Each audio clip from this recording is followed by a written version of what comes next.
Another real key factor that I think a lot of people overlook, but I think it's definitely something people are catching on to, is the choice of line is a big deal when it comes to cranking. When it comes to throwing a crankbait of any kind, or really pretty much any reaction bait, I'm going to throw it on a Sunline FC crank. And the reason for that is the additional stretch that line has. The other thing that I want to pay close attention to is the depth range that I'm trying to fish.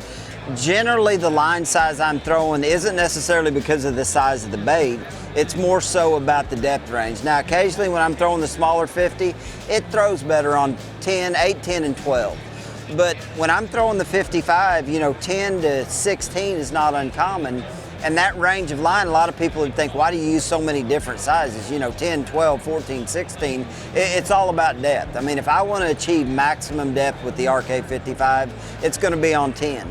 If I find the fish are pushing up a little bit shallower, and I typically keep rods with 2 or 3 different line sizes rigged all the time.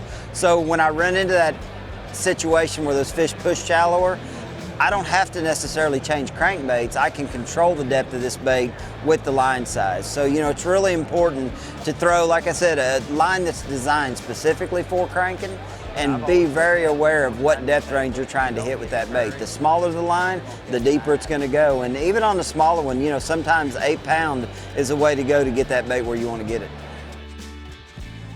Even when they do just barely get it. You have the right reel, the right rod, the right equipment, you're going to put them in a live well. That is just a blast catching them on that bait.